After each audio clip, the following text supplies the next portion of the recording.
you have, I could sit in a buffet full of food right now and not eat it if the Lord told me to. Now, yesterday. That was my story. But today, me and my plate, we shall praise the Lord. Hallelujah. You feel me? And I'm saying that because we all have to understand that God has a purpose, God has a plan, and God has a destiny in line for us.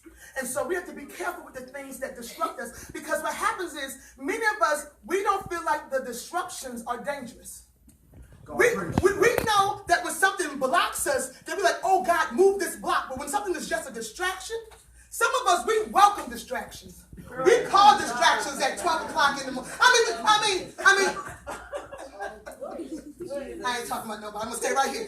And so the thing is, because a disruption, okay, let me give you the definition of disruption.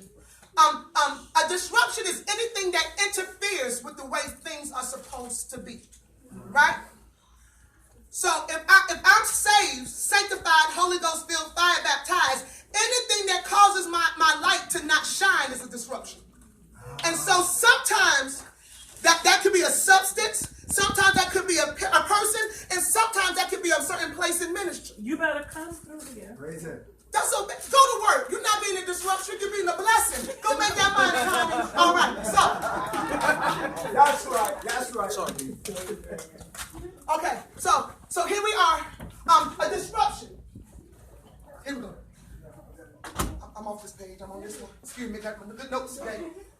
No, I don't have notes. All right. So disruption, or a disturbance. Because it's freedom from disruption, freedom from disturbance. A disturbance is a local variation from normal or average wind conditions. And I'm saying that for a reason. Disturbance is a temporary change in environmental conditions that cause a pronounced change in the forms. Yes. Tell me. A storm forms from the clouds. Uh-huh. And the clouds do. They come together. So you have a cold front, you have a warm front, they come together. He was close. Did y'all see the wind? He did like this. See, he had that vision. You was like, I don't know what he just said. Let me interpret. Okay. Have you noticed that every time it rains, the weather is either colder or hotter than it was the day before? Right. So what happens is, let's say it's cold. If a warm front comes in, then cold and hot cannot mix together. That's why Jesus says he'll spit you out. Like, you're either hot or you're cold. You can't be both, right? So when hot and cold come together, it causes a disturbance, and that's why rain happens. All right, you feel me?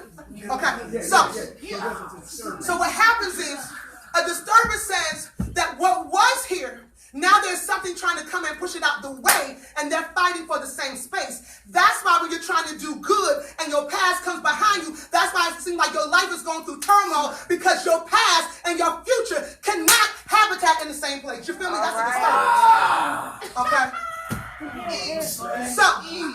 So sometimes you have to be careful, because you feel like God is punishing you, and what really God is doing, he's moving some other folks out your life. Because you know who loves you when the rain starts falling. Yeah. Come on now. Come on. You hear what I say? Yeah. You know who loves you, who's going to stand outside in the rain with you, get wet with you, and then dry you off later. Come on, man. All right. I got the towel for you, baby. I got the towel for you. Okay. Excuse me. Huh? Okay, I'll talk to you later. All right, so. No, keep talking. So. Okay. I'm gonna learn your name first. You can't be in your business. Don't know your name. All right. So we have a disturbance, right? We have our past. Lord, I'm ready to make a change. God says, you ready? He sends a mighty rushing wind like he did on the day of Pentecost. The mighty rushing wind is coming in. Your pastor saying, no, we don't want to go. He says, I'm going to cause an issue. There's a disturbance. And what happens is, when a disturbance happens, that's when we think God is no longer talking to us, because I shouldn't be going through this if I'm saved now. Come on. I shouldn't have this temptation if I'm saved now. Where's the God of peace? Where's the peace that you promised? Peace never said the storm wasn't going to come. Peace says you're going to be free from the disturbance, which means the disturbance can't disturb you no longer, because I'm walking in freedom. Come on, man. That's why haters don't bother me, I know that's right. because I'm free from it. That's right. You feel me? That's right. Okay, so I'm not going to look at you. I'm going to look over here. Okay, so once again, a disturbance is when there's a change. Let me say it one more again.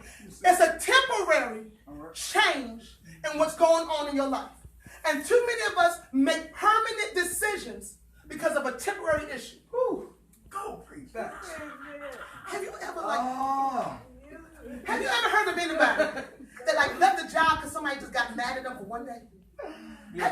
heard of people that they were in love? I mean, I was so in love. He stepped on my foot the wrong way, and now it's over. Have you ever heard of people like this? I mean, they come to church, somebody rolled their eyes by accident, and now they don't go to church. They don't go to church no more. Have you ever heard of people that make permanent decisions over a temporary issue? I've seen a lot. They don't do that here, right? Y'all got strong minds. Good. Okay, good. So we have to be careful when we make long-term decisions in temporary situations. Because we know storms don't last always. But when you're in it, it seems like that's all there is. You feel like the tornado's gonna last always. It feels like your life is in disarray always. But you have to realize a storm is not the natural state. God created us to be at peace. So if he created us to be at peace, that means the issue I'm going through is not gonna be long lasting. It's only temporary. Can you make it through your disturbance? Go preach. So, I know y'all like scripture, so we're gonna go to the scripture I'm supposed to be in. Mark 4. This is a very familiar scripture. Mark 4:35. Yeah. Okay? Y'all there? Y'all the Bible? Want me to read it to you? Get it. Thank you. Because I'm going to be finished about 10 seconds. Okay. Mark 4:35. Good to see you. Mark 4:35. Mark 4:35. And it's just four verses. We're going to read 34. Okay. But it's going to be 35 through 39. All right? And so, I'm saying this because even as the praise and worship was going forth, and as the exaltation was going forth, I said, God, you didn't get the whole message already. They didn't say everything I was supposed to say, so I can just really sit down because I'm gonna get old. You just like to sit down, right? Don't do it. Don't do it. I heard you. Okay, don't do it. I heard you might disturbance. That's a disturbance. I was distracted. Okay, I was distracted. Okay, but I'm here to, and I want you to understand that this ministered to me first, because I realized how I allowed things to disturb me. I couldn't complain about not having peace, or I couldn't complain about not being where I wanted to be when I allowed myself to get distracted. I allowed myself to look at the wind and the waves. I allowed myself to look at the people. I allowed myself to look at my shortcomings. I allowed myself to look at the scale. Actually, I don't even get on scales. I don't even let that be my distraction. I just say, Lord, he makes all things well, huh? I pray the prayer of Jabez, enlarge my territory. Thank you, Jesus. Pray hard. Okay, so, yes I am. Okay, so who's going to read it from me? Mark? Where are we? Mark 4. That's in Mark and Matthew. She read y'all read the other version, so go ahead and get it. 4:35. Y'all do King James. I do every version the church does. Alright. Which one y'all want to do? That one that you in. King James? Sure. Alright. Take it to the king. Alright. You got Bless you. the same day. Well, man, say it looks like a demonstration of astonishing power. Maybe I'm wrong. Alright, and say, and when they had sent away the multitude, oh no, we're 35. And the same day, when the evening was come, he said unto them, let us pass over unto the other side. Keep going. Read it for 30. No, you stay right there. Stay right there? Okay, stop. Okay, so the first thing I want each and every person to understand is that you have an assignment. Okay? You have an assignment. The disciples had just finished ministering with God. They were on the boat ministering to other people. And now Jesus says, it's time for us to go to the other side. And so what Jesus is telling the house is that he is about to transition you to another place. The question is, are you going to get on the boat and go? The question is, are you ready for the journey that he has for you? And he's going to do it not only in the house, but he's going to do it in your personal lives. He's going to do it on your jobs. He's going to do it in school, because this is not the place where you're supposed to stay. Yes, ministry is good here, but there is another place that God is bringing us. And so he's saying it's time. Now is the time for us to go to the other side. And so the first thing you have to understand as we're going to go through this journey of peace is, do you know what your assignment is? And I'm one of those people that I want you to really think about this. And if you got a pen or something to write it down in, write down what you think your assignment is. Is there somebody that you're supposed to minister to? Is there somebody that you're supposed to speak to? Is there somebody that you're supposed to let go? Is there ministry in the church that you're supposed to handle? What is your assignment? Are you assigned to work with youth? Are you assigned to work with married people? Are you assigned to sing? What is your assignment? Are you assigned to add 1 + 1 and make 2? Or do you add 1 + 1 and make 11? Let me know how you add. Because if you make 11, I need to give you $2 of my dollars and you can multiply. All right, so listen. What is your assignment? Have you thought about your assignment? 'Cause I'm not playing with y'all. This ain't no joke. Get your assignment in your mind. You got it?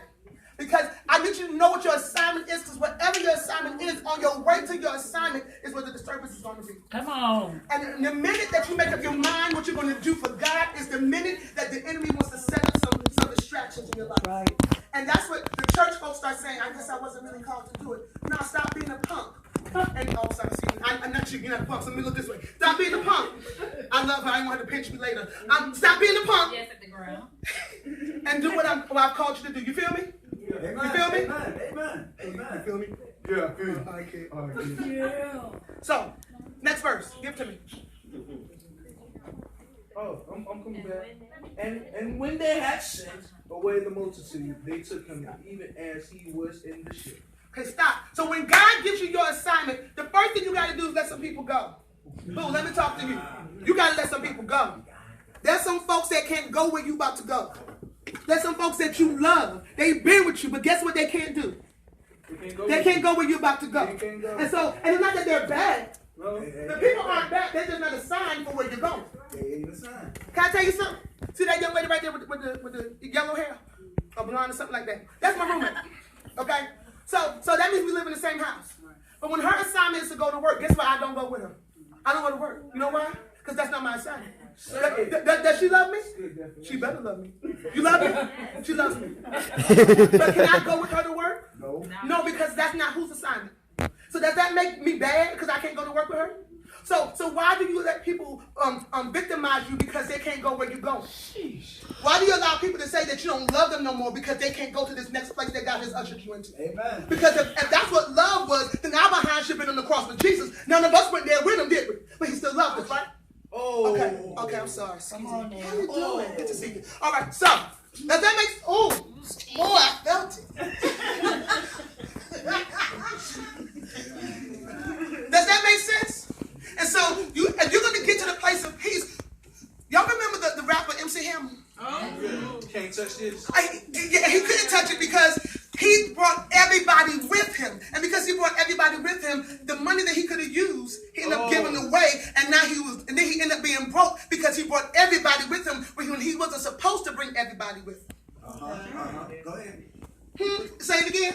It wasn't their assignment. Half them couldn't dance anyway. Yes.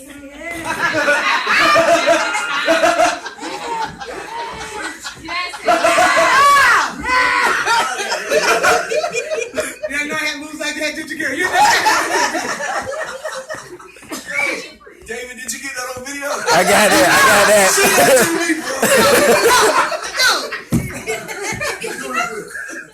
But so you have to know who's not assigned to where you're going. And so yes, ministry was good. Yes, our friendship was good here. Yes, my assignment was good here. But where God is taking me, you cannot go. You cannot go. Give me the next one. 37. 37. I won't finish reading 36. Okay, I'm gonna do what you said. There was my assignment. And there arose a great storm and wind, and the waves beat into the ship, so that it was now full. Okay, so let me tell you what happened. So you thought you did good. You thought you done good, right? You like, okay, God, I'm gonna make my assignment. I'm about to go, right? And you say, God, I'm gonna let go of people. It's exactly at the moment that you do everything right that everything goes wrong. The storms did not come when they said yes to the assignment. The storms did not come when they told everybody they couldn't go. The moment they stepped on the boat, because if the storm would have came before they got on the boat, they would have never got on the boat. Amen. And so sometimes you feel like God duped you, like God played you, like God punked you, because God, I'm in it now, and all of a sudden, now storms come. And so my issue is, God, why is it that now that I'm doing what you called me to do, that I'm going through so much. I've never gone through issues like this before when I wasn't saved. Wow. And the truth is, the reason why you didn't go through it because the enemy didn't have to fight for you then. Well, Oh. that's it right there. Say it again. You feel me? That's it right there. Because when the enemy has you, that means there's no two fronts going against you. There is no disturbance. That's right. That's Because the Christ that we have doesn't come barging in. That's why he says, "Lo, I stand at the door and I knock." So until you open up the door and let him in, there will be no interference between Jesus and the devil that you hanging out with. You understand what I'm saying?